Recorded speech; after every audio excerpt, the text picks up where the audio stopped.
Ya, selalu Bapak Ibu saudara yang dikasih Tuhan. Bersyukur buat pagi hari ini bahwa saya dan saudara masih diberikan Tuhan kesempatan untuk kita melayani Tuhan bersama-sama. Dan pagi hari ini dalam anugerah Tuhan kita Yesus Kristus, kita dapat bersama mendengarkan firman Tuhan ini, belajar bersama-sama dari apa yang Tuhan mau dalam kehidupan kita. Mari sama-sama buka Alkitab kita di Matius pasal 1 ayat 1. Sekali lagi, Matius pasal 1 ayat yang ke-1, ayat yang pertama. Saya akan bacakan firman Tuhan bagi kita semua Bapak Ibu. Silsilah Yesus Kristus. Inilah silsilah Yesus Kristus, anak Daud, anak Abraham. Sekali lagi, inilah silsilah Yesus Kristus, anak Daud, anak Abraham. Menarik sekali Bapak Ibu firman Tuhan ini bagi kita bahwa Matius 1 ayat 1 merupakan, ya seperti yang kita tahu, awal dari perjanjian baru.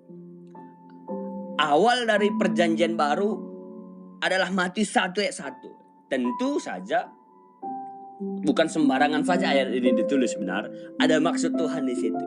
Lalu apa maksud Tuhan dalam ayat ini? Kenapa dia menjadi pembuka dari perjanjian baru setelah perjanjian lama? Kita akan melihat Bapak Ibu. Inilah silsilah Yesus Kristus. Kata inilah merupakan kalimat penegasan. Artinya kata inilah itu artinya kalimat penegasan. Ditegaskan bahwa Yesus Kristus anak Daud dan Yesus Kristus anak Abraham. Ya, Yesus Kristus anak Daud. Bapak Ibu, kalau kita melihat nubuatan pertamanya itu di 2 Samuel 7 ayat 13 terjadi sekitar tahun 1002 sebelum Masehi sampai tahun 970 sebelum Masehi. Dan Yesus lahir pada tahun 3 Masehi. Artinya bahwa ada sekitar 1000 tahun jarak antara itu. Antara nubuatan itu dan penggenapannya ada sekitar 1000 tahun. Ya, sampai di situ dulu. Ada 1000 tahun jaraknya. Selanjutnya kita akan melihat lagi Yesus Kristus anak Abraham.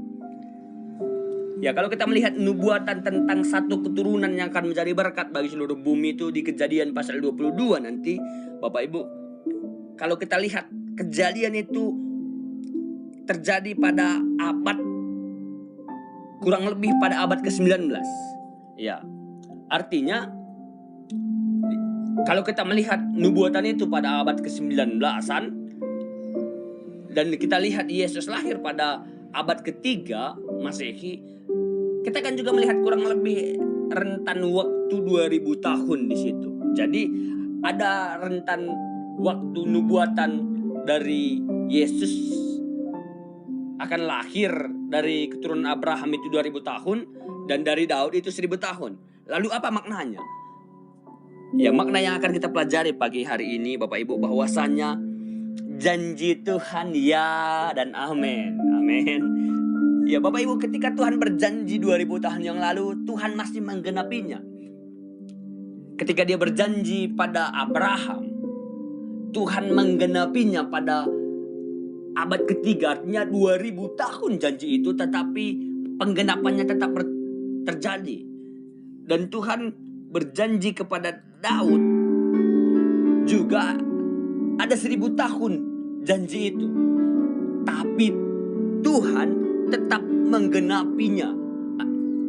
Dalam artian Bapak Ibu, saya mau katakan janji Tuhan tetap ya dan amin. Ketika Tuhan berjanji maka Tuhan akan menggenapinya. Amin.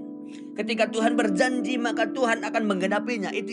Itulah yang dimaksudkan dalam perjanjian baru ini. Kenapa Matius 1 ayat 1 dibuat menjadi kalimat pembuka atau ayat pembuka? Dimaksudkan bahwa Allah itu adalah Allah yang berjanji dan setia kepada janji-janjinya. Walaupun itu dia berjanji 2000 tahun yang lalu dan dia digenapinya. Nyata, benar-benar Bapak Ibu. Menarik sekali Bapak Ibu bahwa dikatakan bahwa Yesuslah menjadi intisari daripada perjanjian lama dan perjanjian baru ini. Kalau kita melihat bagaimana inti perjanjian lama adalah janji akan ada datangnya juru selamat, janji akan datangnya seorang raja yang kekal. Dan di perjanjian baru kita melihat janji-janji itu tergenapi. Hari ini Bapak Ibu, saya mau katakan bahwa Allah kita adalah Allah yang setia kepada janji-janjinya. Ketika dia berjanji, dia akan menggenapinya. Tidak peduli kapan waktunya atau seberapa lama Tuhan itu berjanji. Karena kenapa? Tuhan itu tidak akan pernah lupa dengan janjinya. Dan selain itu dikatakan bahwa janji Tuhan ya dan amin. Janji Tuhan akan kedatangannya. Ya, di perjanjian lama ditegaskan bahwa akan datangnya juru selamat itu. Dan di perjanjian baru diceritakan bahwa juru selamat itu datang. Dan saya mau katakan Yesus Kristus adalah Tuhan.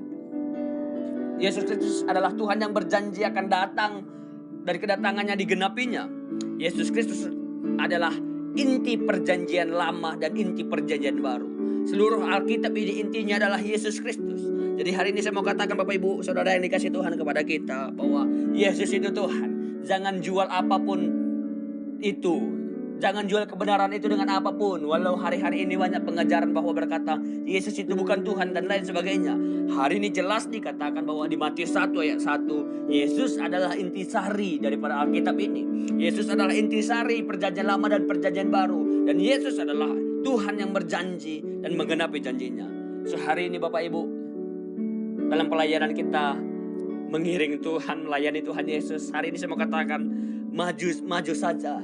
Maju saja. Tuhan selalu serta karena janjinya bagi kita bahwa ketika dia naik ke surga dia berjanji bahwa dia akan menemani kita. Dia adalah Immanuel yang selalu bersama-sama dengan kita. Dan janji itu walau 2000 tahun yang lalu dia berjanji, 2000 tahun ini masih tergenapi Bapak Ibu. Tuhan akan menggenapinya. Dan Tuhan akan selalu menggenapi janjinya. Ketika dia berjanji bahwa dia selalu bersama-sama dengan kita, menyertai pelayanan kita, maka apa yang membuat kita takut hari ini? Karena janji Tuhan ya dan amin dalam kehidupan kita. Dia berjanji bahwasanya dia selalu bersama-sama dengan kita. Dan dia berjanji akan memberikan kuasa, kekuatan bagi kita. So hari ini Bapak Ibu, dalam pelajaran kita maju-maju saja, men. Maju-maju saja karena Tuhan selalu serta. Itu janji Tuhan bagi kita. Dan ketika Tuhan berjanji, maka Tuhan akan menggenapinya. Puji Tuhan, Tuhan Yesus memberkati. Selamat pagi Bapak Ibu saudara dikasih Tuhan.